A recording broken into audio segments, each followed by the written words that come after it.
What is going on, everybody? This is Raj from Eastside Rage, and I have to say that last year, again, was an awesome year for games. I said that in my Spider-Man review. In Alan Wake 2, it was yet another shining example. It's honestly the closest thing I've seen to a Silent Hill game in years, from the atmosphere to the music, enemies, the lore, the level of seclusion. It does a lot of things right that you expect from a top tier fucking horror game. I mean, seriously, if you're in a horror, you like Silent Hill, you like psychological horror, get it. This is another fucking sequel well done, and I would have to say it completely capitalizes on its predecessor in a lot of areas. Okay, not all areas, but a lot of areas. But let's just move on, to the plot. The game takes place 13 years after the events in Bright Falls, Washington, in the same town, same area, few new levels. But we'll get to that later. Two FBI agents, Saga Anderson, a fine, sexy black, sorry, feminist, I get it, a strong female lead that you play as, along with her partner, Alex Casey, that's Max Payne's alternate universal counterpart. They're both dispatched because they found out a bizarre murder was going on from another FBI agent called Robert Nightingale, who was found dead in the woods of Cauldron Lake. Shortly after arriving, Saga and Alex start investigating and soon realizes something's wrong with the town. And the folks. Everyone just seems oblivious. No one knows what's going on except a few tourists somehow. And, even though the police were trying to investigate, they couldn't figure it out. Turns out the murders are connected to a cult known as the Cult of the Tree, who so happened to be created by the town's mascots, the Kosekala brothers. I forgot how to say their names or whatever, whose goal is to hunt down anyone and murder them, making them become one of them to not get turned into enemy known as Taken, which so happens to be people who are fully possessed by something called the Dark Presence. This is their way of protecting the citizens of Bright Falls. It's weird, but that's how they do what they gotta do. I don't know what's with it. But anyway, turns out Alan Wake, the man of the hour, he needs no introduction himself, who so happened to go missing 13 years ago, around when the first game took place, is involved as well. He so happens to be stuck in a place called the Dark Place, which so happens to be a looping reality that's supposed to resemble a neighborhood in New York City where he actually lives, I guess, and no matter what he does, he can't escape due to his doppelganger, Mr. Scratch. So to do so, he has to write a story where someone can rescue him to get him out of the Dark Place and put an end to the Dark Presence that's trying to find its way into the real world and take over the whole world completely, to my understanding. But while doing so, it alters reality of the real world, dragging Saga, her family, Alex, and other people in the real world in and out of Bright Falls. While fighting through cultists and Taken, Saga and Alex must find their way through clues and come up with solutions to bring this nightmare to an end, while working together in different realities.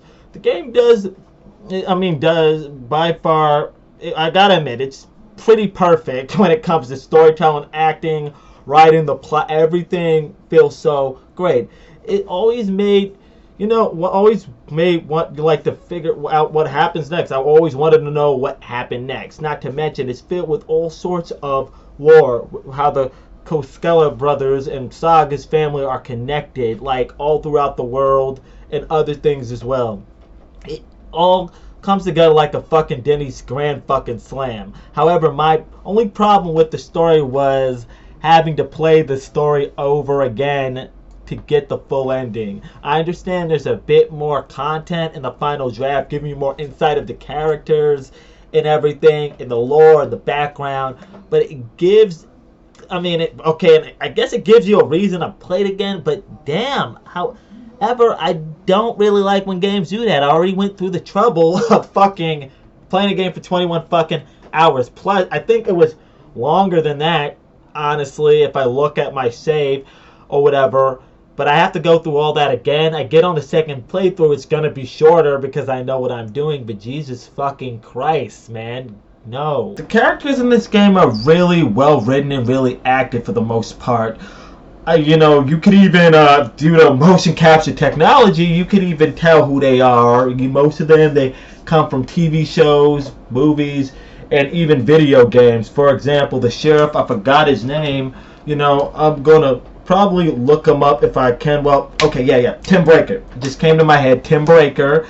I hear he's from Quantum Break. Yeah, that's a good example of what I'm talking about. You'll be able to identify them, who they are. But kicking off with how the characters are, let's start off with Saga Anderson. I hear plenty of opinions about her. Some love her, some hate her. I don't hate her, but I think she's very uninteresting as a lead. I give her that she is beautiful, determined, smart, and pretty kind. She knows how to adapt. But my problem is she adapts too quickly, and that makes her feel more flavorless and unseasoned than a fucking vegan cookout, to be honest, or maybe a low carb fucking dinner. It just feels so boring every time when something happens or happens. She hardly displays any emotion. For example, my daughter was written in this story. Alan had no right. I have to make him write her out of it. Yeah, I forget the fact she could die, but I'm going to keep calm and everything and have him write her out of it. That's kind of how she is, honestly. And I get she cares. She does care, but the emotion just isn't there. If I didn't know better, I would think she doesn't care, but she clearly does because I could hear her thoughts in a little mind place. We'll get to that in a second.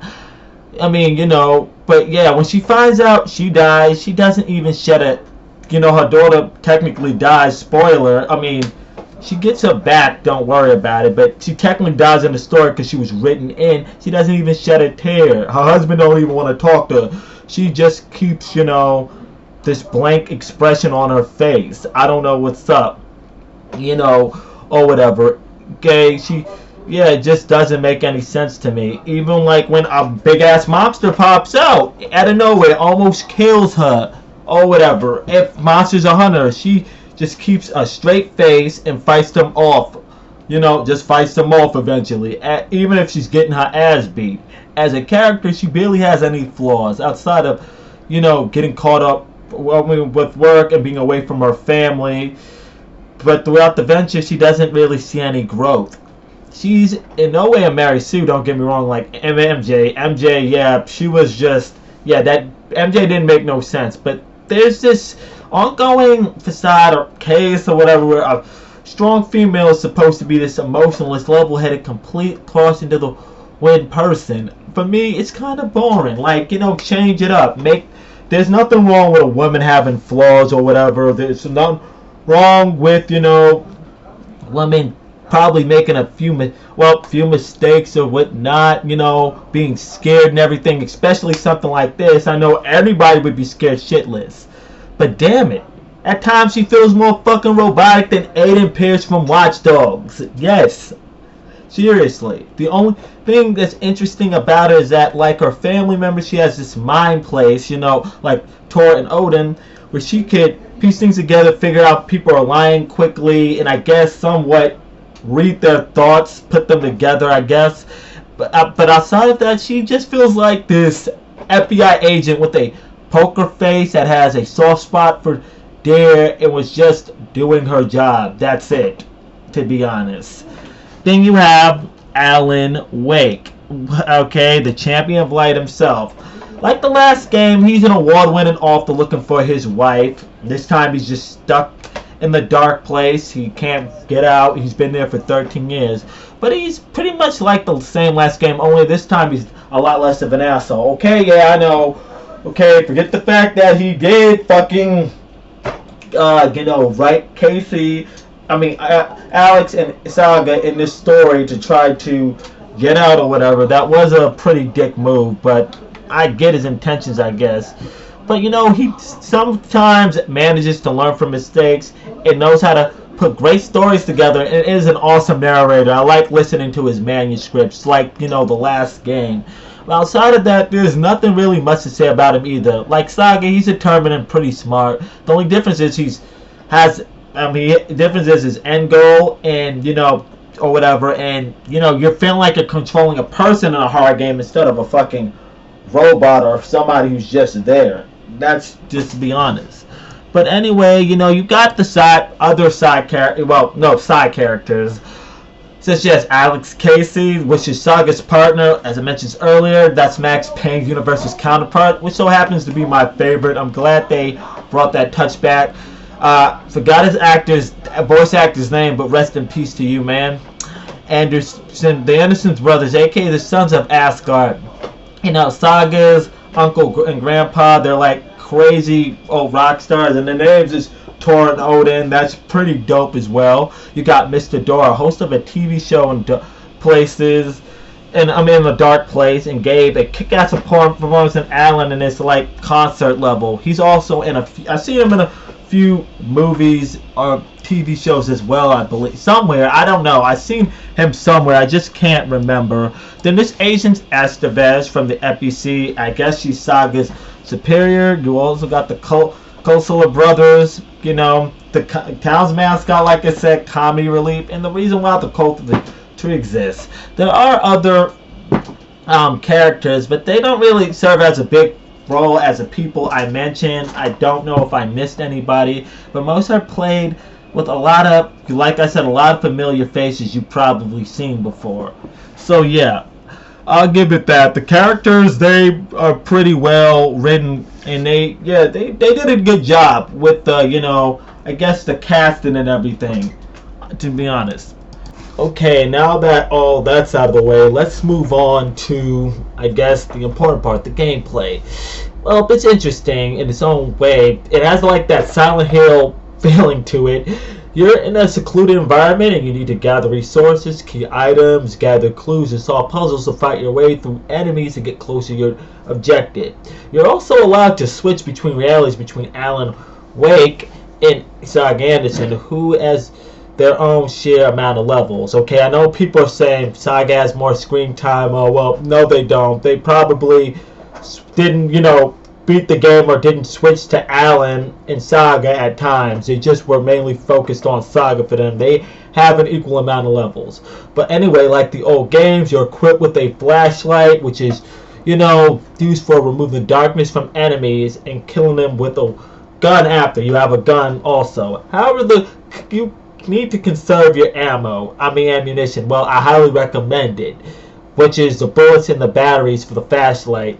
It's best you make sure you don't run out. Although the world is full of ammunition, you can get it or whatever. You get a lot, but it doesn't come easily, and a lot of it's mostly put in these hideouts and these cult stashes, and yeah, the Cult of the Tree people, they be all around it. Not to mention, weapons are hidden too, so you'll have to keep your eyes peeled. I mean, I had to, realize that I'm getting a lot of ammo, and I realized, oh snap, I left the rifle all the way at the nursing home. I had to backtrack all the way over there. So yeah, you gotta keep your eyes out for those useful items. The game is also open world. Yeah, in all levels. You could backtrack later in case you missed something. That's good. I'll get to that later.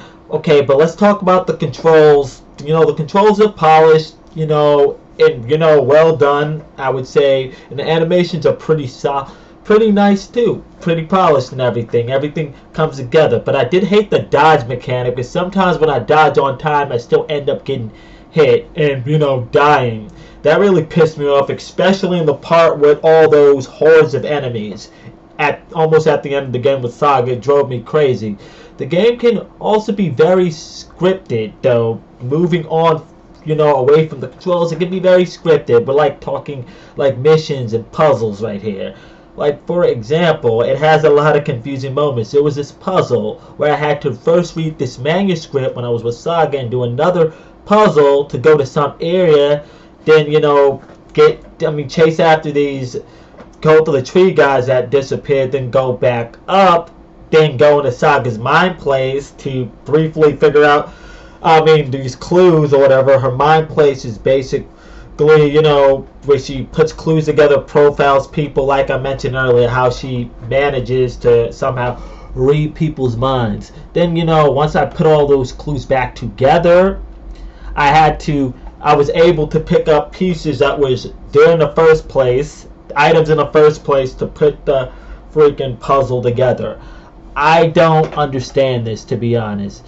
Like, this really makes it complicated. Like, come on, you're making it more complicated than it has to be, Remedy. If I see an item that is not locked behind something that I'll need later, I shouldn't have to go through hoops or fucking wait for a scripted event to happen. I should be able to grab that shit up. Pause. This is one of the reasons why I didn't really like playing as Alan. Now we're switching to Alan now. Because Saga, her levels are okay, but Alan, he's a great character, but his levels are so fucking boring at times, confusing and dragged out. In his levels, he has to write the change of the outcome of what happens in reality, and in his story they somehow correlate. He created the story that takes place in New York with a detective that resembles Max Payne, and ironically has Max Payne's universal counterpart's name, my bad, messed that up, Alan Casey, to advance and find new paths. It's an interesting idea, except they do it in a really weird way. It's just done in a really weird fashion. Honestly, sometimes I don't know which plot is right for the scene. It was just getting, like, it was becoming a fucking head spin or whatever, and it was giving me a headache. Don't try to play this game drunk. I tried it and I didn't really last that long. Well, that's what she said to me a few nights ago. Hey, then jack off in a few days. Alright, let me stop. But the Ocean View Hotel, I had to like YouTube this motherfucker, because I didn't know what was going on. I constantly was running around in circles, not knowing what to do or where to go next or how to get out, which scene I had to use. That was by far the worst part of the fucking game, honestly. That part pissed me off, and that part showed me everything wrong with Alan Wake's part. Not to mention, there's no boss fights in the dark place, so you're doing like fighting Taken. You're just fighting Taken. That's it. All you're doing is fighting Taken. You don't fight bosses or nothing. It's just, I don't know, but Saga's parts, even though I didn't like her as much as a character as Alan, her parts are more refreshing. Yes, there are confusing puzzles, especially clues in her mind plays, and it does get dull watching her talk to a bunch of people in her fucking self non-stop. Like, give it a rest, Miss Motormouth. Damn. But it is better going around Bright Falls, Watery, exploring and backtracking and finding out who's behind the Cult of the Tree. Not to mention, the Cult of the Tree has more enemies than just the Taken, than just shadows, the monsters, and there are those like shadow-like monsters, and there are boss fights which can be like pretty challenging. Although I found Mr. Scratch's boss fight a little underwhelming, but to be honest, he is a very underwhelming character. So I'm not gonna say I should expect no less. They should have did a little more with him, even though he is a threat. Nonetheless, the game is mostly carried, its plot, and to be honest, it was carried by its plot. And to be honest, the gameplay wasn't all that in the first. Honestly, it was, in fact, a little worse. So I'm gonna let them rock with that. There are 4 locations in the game. You have Cauldron Lake, Bright Falls, Watery, and a part of New York City. There are sprawling. They are all sprawling with details and interiors, as I said before. And like I said before, again, there's hardly any limit to backtracking until the game almost ends. And the game will influence you to go off the rails and search for things like manuscripts, weapons, resources, and much more. Okay. Moving on to, the graphics. The game is one of the best I've seen in graphics by far, hands down. Photorealistic, especially with the facial animations. Remedy Project Red really got that motion capture on point, especially the facial motion capture. Although they go from like CGI animation to the real actors, they did a good job nailing all their details down to the down to the T, like just about everywhere, even with the clothes, hair, like all that. The sound design really sets the tone throughout the world, especially when you're looking. I mean, you sometimes hear enemies stalking you in the woods, or sometimes saying weird lines from TV shows. I say the melee and the gun sound effects are pretty well done too. The music, it was spot on and awesome. Not once did I hate it at all. I loved it. And the concert level with Alan Wake was brilliant. And I'm glad they performed at the award show for how that was just phenomenal. Like, I would recommend you guys look at that. Give me the champion of light. Yeah, that song was brilliant. I even listened to it. I have it on my playlist on my phone.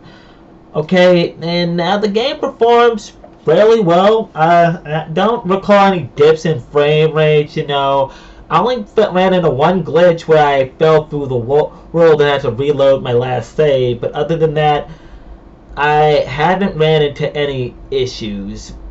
Okay, so yeah, we're gonna hit the verdict next. Alan Wake 2 is another example of how to do a long-awaited sequel. It does a lot. I mean, it does have its questionable moments with a few of its levels, scripted moments, its antagonists, and being heavy on the dialogue, and not to mention, a freaking Saga, not being that interested of a protagonist. But it's an awesome game, and that is why I'm rating it an 8 out of 10. I wanted to give it a 9, but sometimes the gameplay wasn't doing it for me, and I felt like I was forcing myself through it sometimes. But this game is worth it, and should you pick it up? Hell yes. So this has been Eastside Rage signing out. Keep raging out. I'll catch you on the next stream.